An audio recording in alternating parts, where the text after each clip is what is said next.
కృష్ణపురం గ్రామంలో సూర్యుడు నిప్పులు కక్కుతున్నాడు. వడగాల్పులకు చెట్ల ఆకులు సైతం మాడిపోయి రాలుతున్నాయి. పక్షులు దాహం తీర్చుకోవడానికి చుక్క నీరు లేక నేలరాలి ప్రాణాలు వదులుతున్నాయి. పశువులు గడ్డి పరకలేక ఎముకల గూడులా మారిపోయాయి. బ్రతుకుదెరువు లేక కొందరు ఊరు విడిచి వెళ్లిపోతున్నారు. 6 నెలలుగా ఆ ఊళ్ళో ఒక్క వాన చుక్కలేదు. ఊరి పెద్ద చెరువు పూర్తిగా ఎండిపోయింది. మట్టి నెర్రలు బారి అడుగడుగునా చచ్చిపోయిన చిన్న చేపల ముళ్ల కళేబరాలు కనిపిస్తున్నాయి. ఆ చెరువునే నమ్ముకొని బ్రతికే చేపల వ్యాపారి మల్లయ్య బ్రతుకు కూడా ఆ చెరువులాగానే ఎండిపోయింది. 2 రోజులుగా ఇంట్లో ఒక్క అన్నం మెతుకులేదు. గుక్కెడు నీళ్లు తాగడానికి కూడా చుక్క నీరు దొరకని కటిక దరిద్రం. మల్లయ్య ఎండిపోయిన చెరువుగట్టున కూర్చొని తన పాత వల చూసుకుంటూ బోరున విలపిస్తున్నాడు. గంగమ్మ తల్లి, ఏమైనావమ్మా? నిన్ను నమ్ముకొని ఎన్నో తరాలుగా మా వంశం బతుకుతోంది. ఇవాళ నువ్వు మమ్మల్ని అనాథలను చేసి ఎండిపోయావా తల్లి? నా వల ఎండిపోయింది, నా బతుకు కూడా ఎండిపోయింది. 2 రోజులుగా నా కడుపులో ఒక్క గింజ కూడా పడలేదు. పేగులు తెగిపోతున్నట్లు నొప్పి పుడుతోంది. నా ఆకలి మంట నేను తట్టుకుంటాను, కానీ ఇంట్లో నా పెళ్ళాం గౌరమ్మ ఆకలితో నేల మీద ప్రాణాలు వదులుతోంది. ఒక మగాడిగా నా భార్యకు పట్టెడన్నం పెట్టలేని ఈ బతుకు నాకెందుకు? నా చేతులతో కొండలనైనా పిండి చేసే సత్తువ ఉంది, కానీ ఎక్కడా ఒక్క పని కూడా దొరకటం లేదు. 10 మందిని అడుక్కుందామన్నా ఊరంతా కరువులోనే ఉంది. ఎవరి కడుపులు వాళ్ళకే నిండటం లేదు. నా భార్య ప్రాణాలను ఎలా కాపాడుకోవాలి? ఈ కరువు మమ్మల్ని నిలువునా దహించేస్తోంది దేవుడా. మల్లయ్య ఏడుస్తూ ఉండగా నీరసంగా తూలుతూ గౌరమ్మ అక్కడికి వచ్చింది. ఆమె ముఖంలో నెత్తురు చుక్కలేదు. పేలాల్లా మాడిపోయింది. నడవడానికి కూడా ఓపిక లేక కింద పడిపోతుండగా మల్లయ్య పరిగెత్తుకు వెళ్లి పట్టుకున్నాడు. ఏమండి, కన్నీరు పెడితే కడుపు నిండదండి. మీ ఏడుపు నా గుండెను కోస్తుంది. ఈ కరువుతో పాటు మీరు కూడా ఇలా కుంగిపోతే నేను ఎలా బతకాలి? నన్ను క్షమించు గౌరమ్మ. నేను నీకు సుఖమివ్వలేకపోయాను. ఈ చెరువు ఎండిపోతే నేను పనికిరాని వాడినైపోయాను. నిన్ను రానిలా చూసుకుంటానని మాట ఇచ్చి ఇవాళ నీకు గంజి నీళ్లు కూడా ఇవ్వలేని దౌర్భాగ్యుడినయ్యాను. నా ఆసక్తత నన్ను చంపేస్తోంది. అలా అనకండి. మన రాత ఇంతే, కానీ ఆకలి ప్రాణాలు తీస్తుందండి. ఊరిదొరలో జమీందారు భూపతివర్మగారి గోదాములో ధాన్యం బస్తాలు గుట్టలుగా ఉన్నాయంట. ఆయన దగ్గర బోలెడు సంపద ఉంది. వెళ్ళి ఆయన కాళ్ళు పట్టుకొని ఒక సేరు బియ్యం అప్పుగా అడగండి. ఆయన దయతలిస్తే ఈ రాత్రికి మన ప్రాణాలు నిలబడతాయి. ఆయన చాలా కర్కశుడు గౌరమ్మ. పేదవాడంటే పురుగుతో సమానం ఆయనకి. అయినా సరే, నీ ఆకలి తీర్చడానికి నేను ఆయన కాళ్ళు కడగడానికైనా సిద్ధమే. నేను వెళ్ళొస్తా, నువ్వు ధైర్యంగా ఉండు. మల్లయ్య నీరసంగా నడుచుకుంటూ జమీందారు భూపతివర్మ గడి దగ్గరకు వెళ్లాడు. అడుగు తీసి అడుగు వేస్తుంటే కళ్ళు బైర్లు కమ్ముతున్నాయి. గడి లోపలికి వెళ్లగానే అక్కడ దృశ్యం చూసి మల్లయ్యకు ప్రాణం పోయినంత పనైంది. అక్కడ జమీందారు గారు పట్టుపంచె కట్టుకొని దర్జాగా కూర్చొని ఉన్నాడు. ఆయన ముందు ఒక పెద్ద వెండి పళ్లెంలో వేడివేడి అన్నం, ఘుమఘుమలాడే మాంసం కూర, నేతి గారెలు ఉన్నాయి. జమీందారుగారు మాంసం ఎముకలు కొరుకుతూ మిగిలిన ఎముకలను పక్కనే ఉన్న తన పెంపుడు కుక్కకు వేస్తున్నాడు. మల్లయ్య అన్నం వాసన చూసి కడుపులో పేగులు మెలిపెట్టాయి. ఆ కుక్కకు ఉన్న అదృష్టం కూడా తనకు లేదా అని మనసులో ఏడ్చాడు. దండాలు దొరగారు. 2 రోజులుగా ఇంట్లో చుక్క నీరు, అన్నం గింజ లేదు స్వామి. నా భార్య ఆకలితో మాడిపోతుంది. ఊపిరి ఆగిపోయేలా ఉంది. చెరువు ఎండిపోయింది. నాకు బతుకు తెరువు లేదు. దయచేసి పడేసే అన్నమైనా సరే ఒక్క ముద్ద అయినా ఇవ్వండి, లేదా ఒక సేరు బియ్యం అప్పుగా ఇవ్వండి సామి. వానలు వచ్చి చెరువు నిండాక నా ప్రాణం ఇచ్చైనా సరే మీ అప్పు తీర్చేస్తాను. నా భార్య ప్రాణం కాపాడండి దొరా. భూపతివర్మ ఆ మాటలు వినగానే ముఖం చిట్లించుకున్నాడు. పేదవాళ్లంటే ఆయనకు మొదటినుంచీ చులకనే. వాళ్ళకి సాయం చేస్తే తన ఆస్తి ఎక్కడ కరిగిపోతుందో అన్న స్వార్థం. ఏమిరా మల్లయ్య, నేనేమన్నా ధర్మసత్రం నడుపుతున్నానారా? కరువు వచ్చింది నీకు మాత్రమే కాదురా, ఊరంతా ఉంది. నేను నా కష్టంతో సంపాదించుకున్న ధాన్యం మీలాంటి సోమరిపోతులకు పంచిపెట్టాలా? నా దగ్గర ధనం, ధాన్యం ఏమీ లేవు. అప్పు ఇచ్చే తిరిగి ఇచ్చేస్తామత నీకు ఉందారా? అలా అనకండి దొరా. మీ పశువుల పాకలో పేడ ఎత్తడానికైనా నన్ను పనికి పెట్టుకోండి. రక్తం చిందించి పని చేస్తాను స్వామి. నాకు పనివాళ్ళు ఎవరూ వద్దురా. నువ్వు చేపలు పట్టుకునేవాడివి కదా, చెరువు ఎండిపోతే నేనేం చేయాలి? వెళ్ళి ఆకాశంలో వలవేయరా. ఆకాశం నుండి వర్షం పడినట్టు చేపలు పడితే వాటిని పట్టుకొని తిను. అంతేగాని నా గడప మాత్రం తోకొకరా సూర్యే. వీడి దరిద్రపు వాసన భరించలేకపోతున్నారా. వీడిని మెడబెట్టి బయటికి గంటేయ్. నడవరా బయటికి.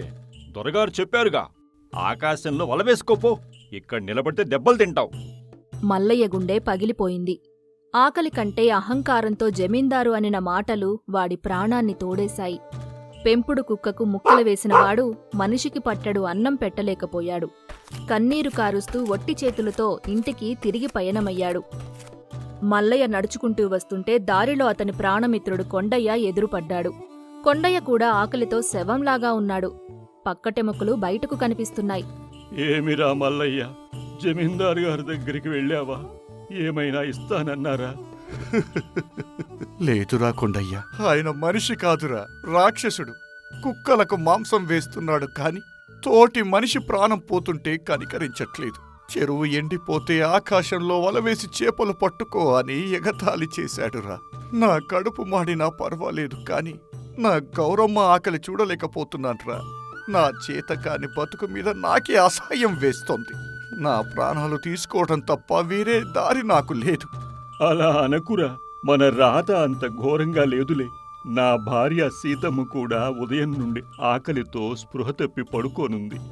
మన దరిద్రం మనల్ని వెంటాడుతోంది. మనం ఏమీ చేయలేమురా. ఆ దేవుడే మనల్ని కాపాడాలి. పద, ఇంటికి వెళదాం. ఇద్దరు స్నేహితులు వారి వారి గుడిసెలకు వెళ్లారు. మల్లయ్య ఇంటికి వెళ్లేసరికి గౌరమ్మ అరుగుమీద కళ్ళు మూసుకొని ప్రాణం లేని దానిలా పడుకుని ఉంది. భార్య దీనస్థితి చూసి మల్లయ్య కన్నీళ్లు మౌనంగా రాలిపోయాయి. నన్ను క్షమించు తల్లి అని ఆమె పక్కనే నేలమీద కుప్పకూలిపోయాడు. ఆ రాత్రి సమయం ఉడిసిపోయిన సూర్యుడు చీకటికి దారి. హఠాత్తుగా వాతావరణం మారిపోయింది. భయంకరమైన ఈదురుగాలి మొదలైంది. వడగాల్పుల స్థానంలో చల్లటి గాలి వీస్తోంది. ఆకాశమంతా నల్లటి మబ్బులతో కమ్ముకుంది. ఉరుములు మెరుపులతో ప్రకృతి కోపగించుకున్నట్లు ఉంది. కాని ఇది సాధారణ వర్షం కాదు. ఎక్కడో సముద్రం నుండి ఒక పెద్ద సుడిగుండం లేచి నీటిని, అందులో ఉన్న చేపలని ఆకాశంలోకి లాక్కొని గాలివాటంగా కృష్ణపురం ఊరిపైన మేఘాల్లో కలిసిపోయింది. మల్లయ్య గుడిసె బయట వాన మొదలైంది. కాని వాన చినుకులతో పాటు ఏదో బరువైన వస్తువులు నేలమీద పడుతున్న శబ్దం వస్తుంది. మల్లయ్య ఉలిక్కిపడి లేచి భయంగా బయటికి వచ్చి చూశాడు. ఆకాశం నుంచి నీళ్లు మాత్రమే కాదు, వేల కొద్దీ చేపలు, ప్రాణంతో ఉన్న తాజా చేపలు, పెద్ద పెద్ద చేపలు ఆకాశం నుండి నేలమీద కుప్పలు కుప్పలుగా పడుతున్నాయి. ఆకాశం నుండి రాలిపడుతున్న ఆ చేపలు వెండి ముక్కల్లా మెరుస్తున్నాయి. మల్లయ్య కళ్లను అతనే నమ్మలేకపోయాడు. అమ్మా గౌరమ్మ, ఓ గౌరమ్మ, తొందరగా బయటికి రా. చూడు, అద్భుతం జరిగింది. దేవుడు కళ్ళు తెరిచాడు. గౌరమ్మ నీరసంగా గోడ పట్టుకుని బయటకు వచ్చింది. నేల అంతా చేపలతో నిండిపోయింది. ఆకాశం నుండి ఇంకా చేపలు పడుతూనే ఉన్నాయి. ఆమె కళ్లల్లో నమ్మశక్యం కాని ఆనందం. ఏమిటండి ఇది? దేవుడు మన ఆకలి చూడలేక ఆకాశం నుండి చేపలు కురిపిస్తున్నాడా? ఇది కళా నిజమా? మనకి ప్రాణభిక్ష దొరికింది. గౌరమ్మ, ఇది నిజమే. గంగమ్మ తల్లి మనల్ని మర్చిపోలేదు. ఆ అహంకారి జమీందారు నన్ను ఆకాశంలో వల వేసుకో అని ఎగతాళి చేశాడు. ఇవాళ దేవుడు నా కష్టాన్ని చూసి ఆకాశం నుండే మనకు చేపలను పంపించాడు. తొందరగా మన వల తీసుకురా. ఈ చేపలనంతా పోగు చెయ్యి. మన ఆకలి తీరిపోయింది. మనకిక మరణం లేదు. ఇద్దరూ కలిసి వర్షంలో తడుస్తూ సంతోషంతో వానలో పడుతున్న చేపలని వలలో, బుట్టలలో, కుండలలో వేసుకున్నారు. గౌరమ్మ తన చీర కొంగును అడ్డుపెట్టి మరీ ఆకాశం నుండి పడుతున్న చేపలను పట్టుకుంటోంది. వారి ఆకలి ఆనందంగా మారింది. వాన తగ్గిపోయింది. ఉదయం సూర్యుడు వచ్చాడు. మల్లయ్య, గౌరమ్మ కలిసి కట్టెల పొయ్యి వెలిగించారు. 2 రోజులుగా ఆకలితో మాడిపోతున్న వారి కడుపుకు అమృతంలాంటి వేడివేడి చేపల పులుసు వండుకున్నారు. ఆ పులుసు వాసన గుడిసెను దాటి బయటకు వస్తోంది. మల్లయ్యకు వెంటనే తన స్నేహితుడు కొండయ్య గుర్తొచ్చాడు. ఒక పెద్ద బుట్ట నిండా తాజా చేపలు, ఒక గిన్నె నిండా వండిన కూర తీసుకొని కొండయ్య ఇంటికి పరుగు తీశాడు. కొండయ్య, సీతమ్మ నీరసంగా పడుకొని ఉన్నారు. కొండయ్య, లేరా లేవ్. రాత్రి దేవుడు మన ఊరిపైన చేపల వర్షం కురిపించాడు. ఇవిగో తాజా చేపలు. ఈ గిన్నెలో వేడికూర ఉంది. తొందరగా సీతమ్మకి పెట్టు. నువ్వు తిను. మన ఆకలి పోయిందిరా. మల్లయ్య, నువ్వు దేవుడివిరా, మా ప్రాణాలు నిలబెట్టావు. ఈ కరువు కాలంలో ఈ అన్నం మా పాలిట ప్రాణదానంరా. మల్లయ్య అక్కడితో ఆగలేదు. ఊరిలో ఆకలితో ఉన్న పేదవాళ్లందరి దగ్గరికి వెళ్లి తన దొరకబడిన చేపలని ఉచితంగా పంచిపెట్టాడు. ఊరి రచ్చబండ దగ్గర పండుగ వాతావరణం నెలకొంది. కట్టెల పొయ్యి మీద మట్టి కుండలు పెట్టి కారం, చింతపండు పులుసు దట్టించి వేడివేడి చేపల పులుసు వండుతున్నారు. ఆ వాసనకు మనుషులకే కాదు, ఆకలితో ఉన్న వీధి కుక్కలకు, పిల్లులకు కూడా ప్రాణం లేచి వచ్చింది. మరోవైపు రాత్రి వచ్చిన భయంకరమైన ఈదురుగాలి వల్ల జమీందారు భూపతివర్మగారి ధాన్యం గోదాములోకి నీళ్లు వచ్చి అందులో ఉన్న బియ్యం, పప్పులు అంతా బురద పాలై కుళ్ళిపోయి నాశనమైపోయాయి. పగటిపూట కూడా కుళ్ళిపోయిన ధాన్యం వాసన భరించలేకుండా ఉంది. వండుకోవడానికి ఒక్క గింజ కూడా లేకుండా పోయింది. ఉదయం లేచేసరికి జమీందారు కుటుంబం ఆకలితో అలమటిస్తోంది. సూరి పరుగు పరుగున వచ్చి జమీందారుతో, దొరగారు, అంతా నాశనమైపోయింది. మన ధాన్యం అంతా బురదలో కలిసిపోయింది. తినడానికి ఏమీ లేదు. రాత్రి ఆకాశం నుండి చేపల వర్షం పడిందట. ఆ మల్లయ్యగాడింట్లో ఊరి జనాలు ఇళ్లల్లో వేడివేడి చేపల కూర వాసన గుబాళిస్తోంది. భూపతివర్మ కడుపు మంట తట్టుకోలేకపోయాడు. ఒక్క పూటకే ఆకలి బాధ ఏంటో ఆయనకు తెలిసి వచ్చింది. తన అహంకారాన్ని పక్కన పెట్టి తలదించుకొని మల్లయ్య గుడిసె దగ్గరికి వచ్చాడు. మల్లయ్య, నన్ను క్షమించు. నిన్ను నేను చాలా అవమానించాను. కుక్కకు వేసిన అన్నం ముక్క నీకు వేయలేదు. ఎవడినైతే నేను ఆకాశంలో వల వేసుకో అన్నాను, ఇవాళ వాడికే దేవుడు ఆహారం ఇచ్చాడు. నా ధాన్యమంతా నాశనమైపోయింది. అహంకారం బురదలో కలిసిపోయింది. నా కుటుంబం ఆకలితో ఉందిరా. దయచేసి మాకు కూడా కాస్త తిండి పెట్టవా? మల్లయ్య జమీందార్ని చూసి కోపం తెచ్చుకోలేదు. పేదవాడి మనసు ఎప్పుడు క్షమించే గుణంతో ఉంటుంది. దొరగారు, ఆకలి వేదన ఏంటో, పస్తులు పడుకోవటం ఏమిటో మాకు బాగా తెలుసు. మీరు నిన్న నన్ను అవమానించినా నేను మిమ్మల్ని ఆకలితో చావనివ్వను. ఇవిగోండి, కడుపు నిండా కూర వండుకుని తినండి. కాని ఒక్కడి మాత్రం గుర్తుపెట్టుకోండి దొర, డబ్బు, ధాన్యం ఉన్నాయని అహంకారంతో ఉంటే ప్రకృతి ఒక్క రాత్రిలో వాటిని బురదపాలు చేస్తుంది. పేదవాడి ఆకలిని చూసి నవ్వితే దేవుడు ఎప్పటికీ క్షమించాడు. భూపతివర్మ తన తప్పు పూర్తిగా తెలుసుకుని చేతులు జోడించాడు. కన్నీళ్లు పెట్టుకున్నాడు.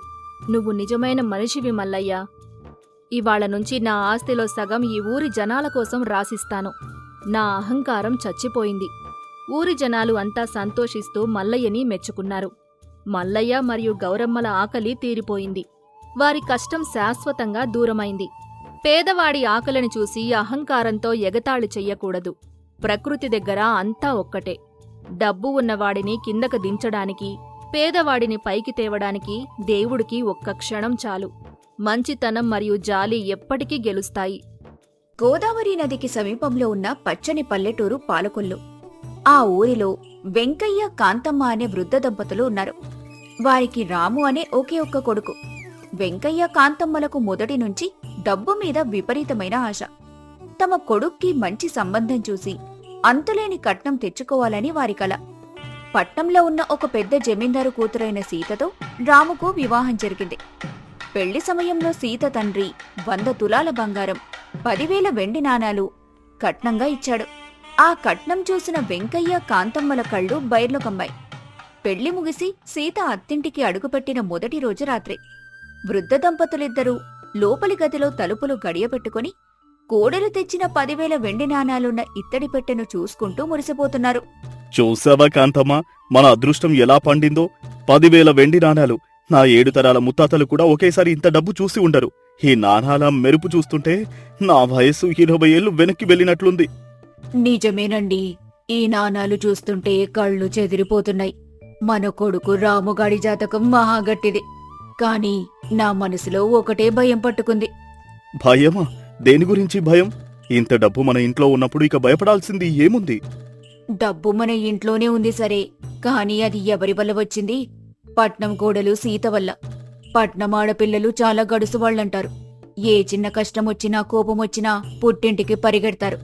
ఒకవేళ మహారాణికి మన ఇంట్లో ఏమైనా కష్టమొచ్చి అలిగి వాళ్ళ పుట్టింటికి వెళ్లిపోతే ఈ 10,000 వెండి నాణాలు, ఆ బంగారమంతా తిరిగి వాళ్ల నాన్నగారికే ఇచ్చేయాల్సొస్తుంది. ఆ భయమే నన్ను కుదురుగా ఉండనివ్వటం లేదు. అవునే, నువ్వు చెప్పింది అక్షర సత్యం. ఈ వెండి నాణాలు మన ఇంట్లో శాశ్వతంగా ఉండిపోవాలంటే ఆ కోడలు పిల్ల మన ఇంట్లో సంతోషంగా ఉండాలి. ఆమె చేత బరువు పనులేమీ చేయించవద్దు. ఆమెను కంటికి రెప్పలా పూలల్లో పెట్టి చూసుకోవాలి. అవసరమైతే ఆమె పనులన్నీ మనమే చేద్దాం.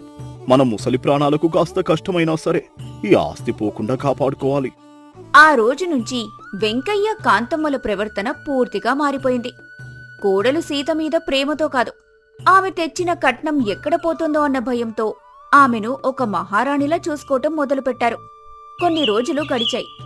ఒకరోజు ఉదయం సీత నిద్రలేచి వాకిలూడ్చడానికి చీపురు పట్టుకుంది. అది చూసిన కాంతమ్మ కంగారుగా పరిగెత్తుకుంటూ వచ్చింది. అయ్యో దేవుడా, ఏమిటి విపరీతం! సీతమ్మ, నీ చేతులు ఎంత మృదువుగా ఉన్నాయో చూడు. ఈ చీపురు పట్టుకుని వాకిలూడ్చటం ఏమిటి తల్లి? నేనున్నాను కదా, ఇల్లు నేను శుభ్రం చేస్తాను. నువ్వెళ్ళి ఆ వేప చెట్టు కింద మంచం మీద కూర్చో. అదేంటత్తయ్యగారు, ఉదయాన్నే లేచి ఇంటి పనులు చేసుకోవడం నా బాధ్యత కదా. ఈ వయసులో మీరు పనులు చేస్తుంటే నేను కూర్చోటం ధర్మం కాదు. ధర్మం సంగతి నాకు వదిలేయమ్మా. నువ్వు కష్టపడితే మాకు పాపం వస్తుంది. నీకు ఏ లోటు రాకుండా చూసుకోవాల్సిన బాధ్యత మాది. నువ్వెళ్ళి కూర్చో, అంతే. సీత ఏమీ అర్థం కాక ఆ మండు వేసవిలో వేప చెట్టు కింద వేసిన నవారు మంచం మీద కూర్చుంది. కొద్దిసేపటికి కాంతమ్మ ఒక పెద్ద తాటాకు విసనకర్ర తీసుకొచ్చి సీతకు విసరటం మొదలుపెట్టింది. కాస్త దూరంలో అరుగు మీద మామగారు వెంకయ్య కూర్చుని కత్తిపీటతో ఆనపకాయ, వంకాయలు తరుగుతున్నాడు. భర్త రాము మట్టి పొయ్యి ముందు కూర్చుని కూర వండుతున్నాడు. తన చుట్టూ జరుగుతున్న వింతను చూసి సీతకు ఎంతో అసౌకర్యంగా అనిపించింది. అత్తమామలు తమలో తాము నెమ్మదిగా గొణుక్కోవటం ఆమె చెవిన పడింది. కాంతమ్మా, ఎంత వయసొచ్చినా మనకి ఈ కష్టాలు తప్పలేదు చూసావా? పెరట్లో కూరగాయలు కోయడం, ఇప్పుడు ఇలా కత్తిపీటతో మొక్కలు తరగడం నా వేలు తెగిపోయేలా ఉన్నాయి. మన కొడుకు ఆడవాళ్లలాగా ఆ పొయ్యి ముందు కూర్చుని వంట చేస్తున్నాడు. ఈ పల్లెటూరులో ఎవరైనా చూస్తే మన పరువు గంగలో కలవదా? పరువు పోతే పోయింది కాని ఆస్తి పోకూడదు కదండి. పట్నం నుంచి కోడలొచ్చేటప్పుడు 10,000 వెండి నాణాలు తెచ్చింది. మనం ఆమెను ఏమాత్రం కష్టపెట్టినా కోడలుగారు అలిగి పుట్టింటికి వెళ్లి ఆ కట్నమంతా వెనక్కి తీసుకుపోతుంది. ఆ ధనం కోసం ఈ మాత్రం సేవలు చేయక తప్పదు. నోరు మూసుకుని కూరగాయలు తరగండి. ఈ మాటలు విన్న సీతకు గుండె పగిలినంత పనైంది. అత్తమామలు తన మీద చూపిస్తుంది ఆప్యాయత కాదని, కేవలం తాను తెచ్చిన కట్నం మీద ఉన్న అత్యాశ అని ఆమెకు స్పష్టంగా అర్థమైంది. మనిషి కన్నా డబ్బుకే వాళ్లు ఎక్కువగా విలువ ఇస్తున్నారని తెలుసుకుని ఎంతో బాధపడింది. వారికి ఎలాగైనా బుద్ధి చెప్పాలని, నిజమైన ప్రేమంటే ఏమిటో వాళ్లకు తెలిసేలా చేయాలని సీత గట్టిగా నిర్ణయించుకుంది. అదే రోజు రాత్రి అందరూ గాఢ నిద్రలో ఉన్నారు. సీత నెమ్మదిగా లేచి తన భర్త రామును నిద్రలేపింది. ఇద్దరూ కలిసి పెరట్లోకి వెళ్లారు. ఏంటి సీత, అర్ధరాత్రి పూట నన్ను లేపావు? ఏమైనా కావాలా? ఏమొద్దు రాముగారు, మీతో ఒక ముఖ్యమైన విషయం చెప్పాలి. మీ అమ్మ నాన్నలు నా మీద చూపిస్తుంది ప్రేమ కాదు, ఆస్తి మీద భయమని నాకు తెలిసిపోయింది. నేను ఎక్కడ వెళ్లిపోతానో, డబ్బు తీసుకుపోతానో అన్న భయంతో వాళ్లు తమ పెద్దరికాన్ని చంపుకొని నా కూడిగం చేస్తున్నారు. ఈ పరిస్థితి ఇలాగే కొనసాగితే వాళ్లకు ఎప్పటికీ మనశ్శాంతుండదు. నాకు తెలుసు సీత, నాన్నగారికి డబ్బు పిచ్చి ఎక్కువ. నేను కష్టపెడితే డబ్బు పోతుందని ఈ పనులన్నీ నానెత్తినా వాళ్ళనెత్తిన వేసుకున్నారు. నేను చెబితే వాళ్ళు వినరు. అందుకే నాదొక పన్నాగముంది. ఆ 10,000 వెండి నాణేలున్న ఇత్తడి పెట్టెను మనం ఇప్పుడే ఖాళీ చేద్దాం. ఆ డబ్బు మూటలన్నీ తీసుకువెళ్లి మన పాత ధాన్యం గాదెలో ఎవ్వరికీ కనపడకుండా దాచిపెడదాం. ఆ పెట్టె తాళం పగలగొట్టి దొంగలు పడ్డారని నాటకమాడదాం. డబ్బు పోయిందని తెలిసాక మీ అమ్మా నాన్నల ప్రవర్తన ఎలా ఉంటుందో చూద్దాం. మీరు నాకు సాయం చేస్తారా? రాము తన తల్లిదండ్రుల ధనదాహం పోవాలంటే ఇదే సరైన మార్గమని భావించి అంగీకరించాడు. ఇద్దరూ నిశ్శబ్దంగా లోపలికి వెళ్లి ఆ పెట్టె తాళం పగలగొట్టారు. అందులోని నాణాల మూటలను తీసుకువెళ్లి ఇంటి వెనుకున్న పాత ధాన్యం గాదెలో అడుగున పాతిపెట్టారు. ఖాళీ పెట్టెను అక్కడే వదిలేసి వెళ్లి పడుకున్నారు. మరుసటి రోజు ఉదయం కోడి కోసే సమయానికి కాంతమ్మ లేచి లోపలి గదిలోకి వెళ్ళింది. పగిలి ఉన్న తాళం, ఖాళీగా ఉన్న ఇత్తడి పెట్టె చూసి ఆమె గుండె ఆగినంత పనైంది. నా ప్రాణం పోయిందే, ఎవరైనా రండి, రక్షించండి, మన కొంప మునిగిపోయిందే. ఆ అరుపులకు వెంకయ్య, రాము, సీత కంగారుగా లోపలికొచ్చారు. ఏమిటే కాంతమ్మ, ఆ పొద్దున్నే ఆ ఏడుపేంటి? ఏమైంది? చూడండి, రాత్రి మన ఇంట్లో దొంగలు పడ్డారు. ఆ వెండి నాణాలు, బంగారం అంతా దోచుకుపోయారు. ఆ పాపాత్ముడు ఎవడో మన పొట్ట కొట్టాడు. నేను ఏటికి పోయి ప్రాణాలు తీసుకుంటాను. వెంకయ్య ఆ ఖాళీ పెట్టెను చూసి కుప్పకూలిపోయాడు. గుండెలు బాదుకుంటూ పెద్దగా ఏడవటం మొదలుపెట్టాడు. ఊరివాళ్లంతా వచ్చారు, కాని దొంగజాడ ఎవ్వరికీ దొరకలేదు. ఆ డబ్బు పోయిందన్న వార్త వెంకయ్య కాంతమ్మలను పిచ్చివాళ్లను చేసింది. 3 రోజులు గడిచాయి.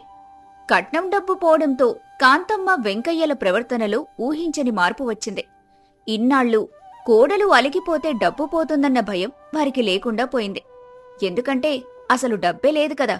దాంతో వారి నిజమైన స్వభావం బయటకొచ్చింది. 4వ రోజు ఉదయం సీత మంచం మీద కూర్చొని ఉంది. కాంతమ్మ ఎంతో కోపంగా అరుచుకుంటూ సీత దగ్గరికొచ్చింది. ఏమే సీత, పట్నం మహారాణిలా ఇంకా మంచం మీద కూర్చున్నావేంటి? తెచ్చిన కట్నం ఎలాగూ గంగలో కలిసింది. కనీసం ఒళ్ళుంచి పనైనా చెయ్యొచ్చు కదా. ఇంట్లో అంట్లు అలానే పడున్నాయి, వాకిలూడ్చలేదు. లేచి ముందు పని చూడు. అలాగే అత్తేగారు, ఇప్పుడే వెళ్లి పనులన్నీ చేస్తాను. సీత ఏమాత్రం కోపం తెచ్చుకోకుండా చిరునవ్వుతో వెళ్లి అంట్లు తోమి వాకిలూడ్చి నీళ్లు చల్లి ముగ్గులు పెట్టింది. కాస్త దూరంలో అరుగుమీద కూర్చున్న వెంకయ్య గట్టిగా కేకలు వేశాడు. ఏమే కోడలా, పని ఇంతవరకు వచ్చింది? నా కొడుకు పొలానికి వెళ్ళాలి, ఇంకా పొయ్యి రాజేయలేదేమిటి? డబ్బు పోయిన బాధలో మేముంటే నీకు పనుల దగ్గర బద్ధకం ఎక్కువైంది. అరగంటలో వంట పూర్తి కాకపోతే నీకు మధ్యాహ్న భోజనం ఉండదు. జాగ్రత్త. వంటంతా వండి ఆకలితో ఉన్న మాకు వడ్డించు. అలాగే మావయ్య గారు, నా పనులన్నీ త్వరగా ముగించుకొని వేడివేడిగా మీకు అన్నం వడ్డిస్తాను. మీరు బాధపడకండి. అలా 1 వారం రోజుల పాటు గడిచింది. సీత ఉదయం లేచినప్పట్నుంచి రాత్రి పడుకునే వరకు ఇంటి పనులన్నీ ఒంటరిగా చేస్తోంది. కాంతమ్మ వెంకయ్యలు అరుగుమీద ఖాళీగా కూర్చొని డబ్బు పోయిందని ఏడవటం, సీతను పనుల కోసం గద్దించడం తప్ప మరే పని చేయడం లేదు. ఎంత కష్టపెట్టినా, ఎంత కఠినంగా మాట్లాడినా సీత మాత్రం పల్లెత్తు మాట అనకుండా ఎంతో ప్రేమగా అత్తమామలకు సేవలు చేస్తోంది. వాళ్లకు సమయానికి వేడి అన్నం వడ్డిస్తోంది. ఒకరోజు మధ్యాహ్నం కాంతమ్మ వంట కోసం పాత ధాన్యం గాదెలో నుంచి కొన్ని జొన్నలు తీసుకురావటానికి వెళ్ళింది. గాదె అడుగున చేత్తో వెతుకుతుంటే ఏదో పెద్ద బరువైన మూట తగిలింది. ఆశ్చర్యంతో దాన్ని బయటకు లాగింది. ఆ మూట విప్పి చూడగానే ఆమె కళ్ళు ఆనందంతో మెరిశాయి. అందులో 10,000 వెండి నాణాలు, బంగారం భద్రంగా ఉన్నాయి. ఏవండి, ఇటు రండి, మన నాణాలు దొరికాయి. ఆ దొంగ ఎక్కడో కాదు, మన ఇంట్లోనే ఉన్నాడు. ధాన్యం గాదెలో దొరికిన ఆ నాణాల మూట చూసి వెంకయ్య ఆనందానికి అవధులు లేకుండా పోయాయి. వెంటనే ఆ మూటను తీసుకుని గుండెలకు హత్తుకున్నాడు. కాని కాంతమ్మ ముఖంలో ఆనందం పోయి విపరీతమైన కోపమొచ్చింది. ఆమె సూటిగా సీత వైపు చూసింది. ఆ మూటను అంత లోపల దాచగలిగింది ఇంట్లో వాళ్లేనని ఆమెకు అర్థమైంది. ఏమే సీత, ఆ దొంగతనం నాటకమాడింది నువ్వే కదూ? ఇంట్లో ఉన్న డబ్బును తీసుకెళ్లి ఈ పాత గాదెలో దాచాల్సిన అవసరం నీకేమొచ్చింది?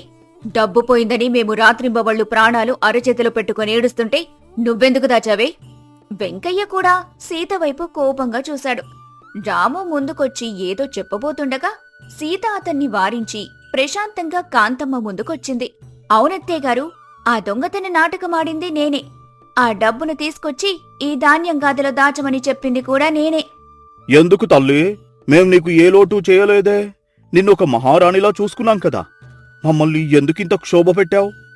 మీరు నన్ను మహారాణిలా చూసుకున్నది నా మీద ప్రేమతో కాదు మావయ్య గారు, ఈ వెండి నాణేల మీద భయంతో. ఈ డబ్బు మీ దగ్గర ఉన్నన్ని రోజులు మీరు నా చేత ఏ పని చేయనివ్వలేదు. నేను ఎక్కడా అలిగి పుట్టింటికి వెళ్ళిపోతాను, ఈ నాణాలు తిరిగివ్వాల్సి వస్తుందో అన్న భయంతో మీరు ఆత్మగౌరవాన్ని వదిలేసి నాకు సేవలు చేశారు. బంధం కన్నా డబ్బే మీకెక్కువైంది.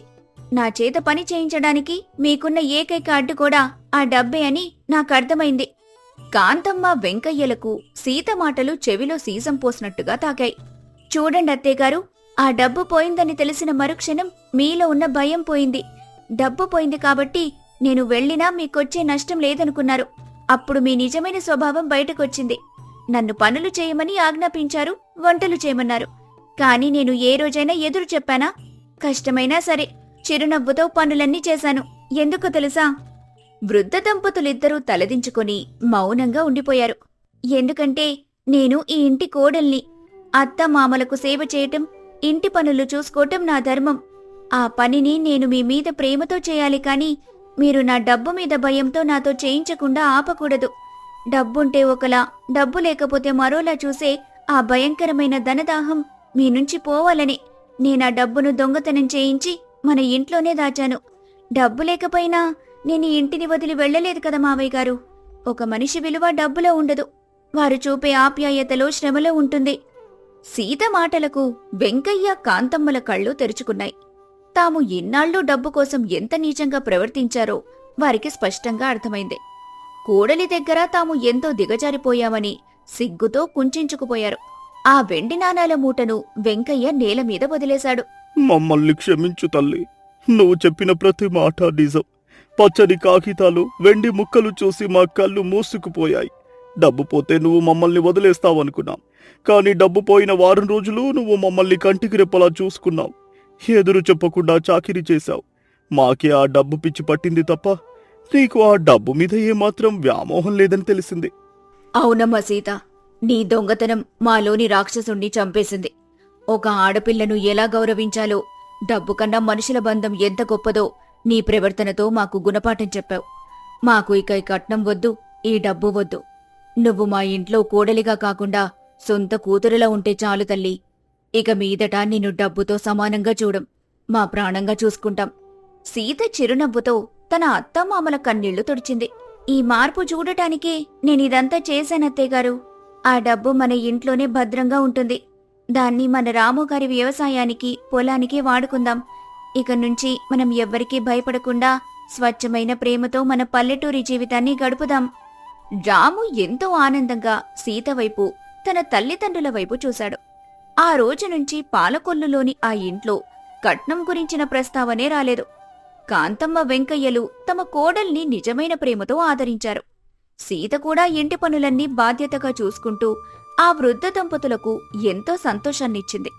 ఆ ఇల్లు డబ్బుతో కాకుండా స్వచ్ఛమైన ఆప్యాయతలతో, సిరిసంపదలను మించిన ఆనందంతో నిండిపోయింది. డబ్బు మీద ఉన్న అత్యాశ మనుషుల మధ్య ఉన్న నిజమైన ప్రేమను, గౌరవాన్ని చంపేస్తుంది. బంధాలను డబ్బుతో కాకుండా ఆప్యాయతతో, నిజాయితీతో నిలబెట్టుకోవాలి. భయంతో చేసే సేవ కన్నా ప్రేమతో చేసే కష్టం ఎంతో ఉన్నతమైంది.